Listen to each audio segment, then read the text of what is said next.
Presidential executive order targets homelessness, addiction, and public safety.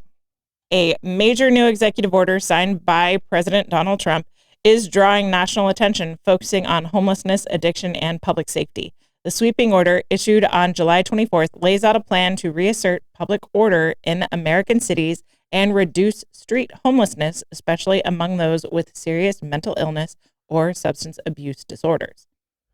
The order opens by citing alarming statistics. More than 274,000 people were homeless on a single night in the final year of the previous administration, the highest number ever recorded.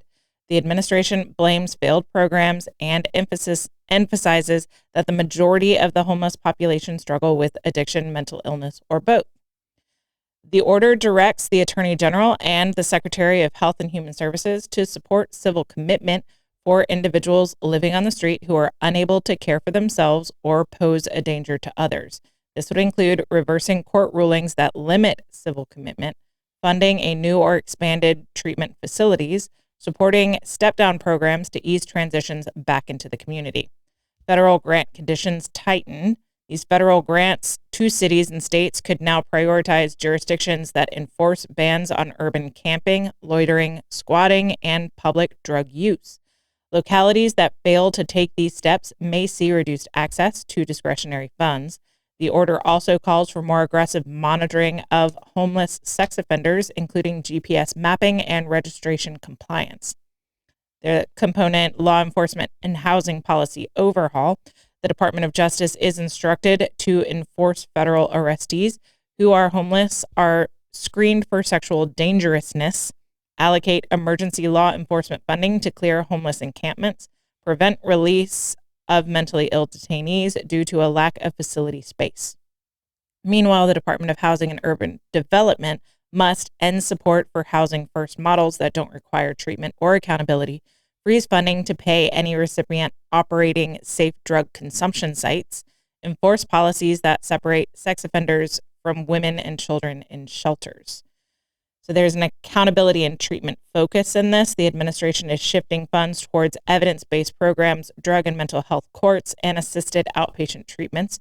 President Trump's order seeks to defund so-called harm reduction strategies, including safe consumption sites, and reframe homelessness assistance around treatment, recovery, and public safety.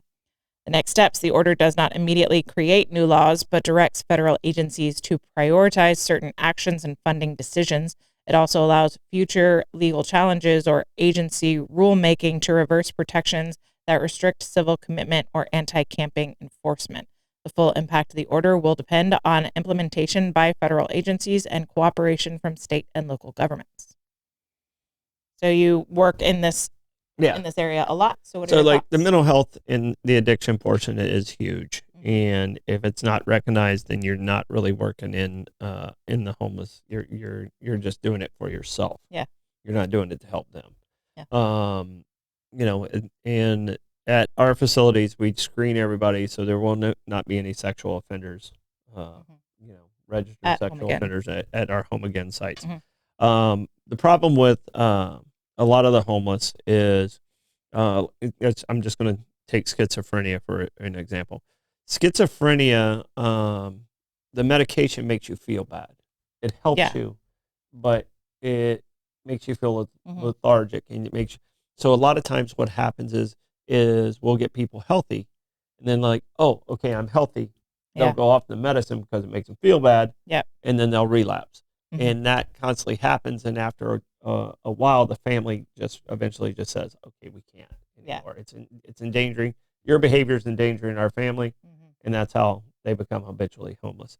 And the PTSD is a real problem with our veterans, because we've been at war longer than we ever have in our history. So we have more people suffering with PTSD and veterans suffering with PTSD. There's a great program called HUD-VASH, which helps out housing for veterans. If they get to the right program and they get to the right people,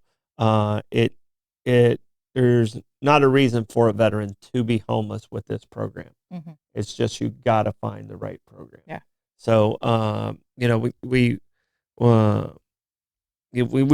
learned a lot with home again. We've learned a lot of behaviors. We see a lot of behaviors.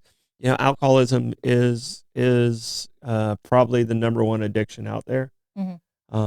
And it breaks people's lives. Yeah. It really does. It destroys families, and it breaks people's lives, and that's how they end up where they're at. And until they're willing to actually get in a room to help themselves, we really can't help them.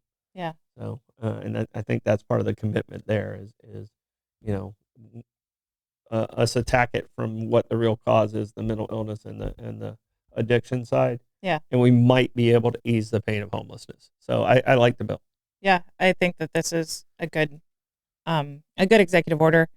I'm kind of over executive orders. I wish that our legislatures would start instantiating some of the good ones like this into law so that we don't have the ping pong effect from one administration to another. So that's sort of my gripe is the executive order process and how unstable that is. And it's hard to predict and make decisions and move forward on executive orders. So if it's something that, the experts in the area are saying this is positive, this is a step in the right direction, I wish we could just get it through the legislature so that it's something that we could build on. Yeah. No, and mental illness is a challenge because a lot of times the person you're working with isn't accepting that that's what the real, if you go to the doctor and you have a heart attack, you're like, oh yeah, I had a heart attack. Oh, yeah. I feel that, but mental illness, you don't. You resist it, and it creates a different challenge all in itself. Yeah, I've had people in my life that I love that have gone through manic episodes, and they feel the best they've ever felt. They're terrifying everyone else around them because their behavior is not normal and it's erratic, and it's, I guess normal's a word you're not supposed to use, but it's a scary situation to be close to someone who's going through a manic episode. You're not really sure what's going on with them at first because it kind of comes on gradually. And then you're just in the full blown throes of it. It's really scary, and trying to get help is really hard because when you're in a manic episode, like I said, you feel amazing. So people are looking at you like, hey, how about we sign you in to get observed? And it's like, why? This is the best I've ever felt my whole life. Yeah, what are you talking about? Yeah. So trying to get help for someone like that it's really hard because like everybody around them knows that they're endangering themselves, but they feel awesome. Yeah.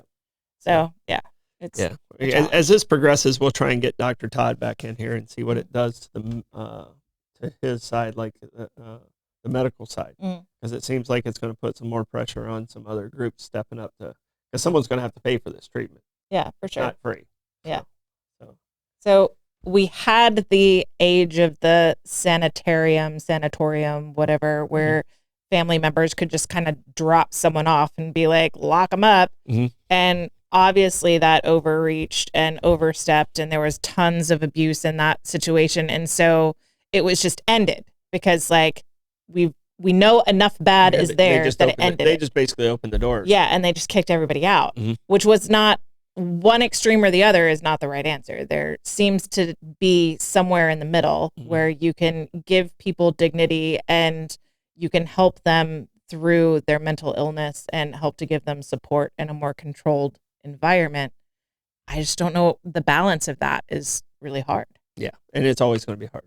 Yeah, we're not going to solve homelessness. No, it's just not going to happen. We can ease it and create a pathway for them to get out. And if we can shorten that pathway, it's going to reduce, some of the situations we have in California. Yeah. But California, their laws are so ridiculous sometimes, they're going to have a local law that's going to, screw this one up. So, they can't seem to stop setting out rakes for them to step on. They can't get out of the way themselves. Yeah, 100%. All right. Some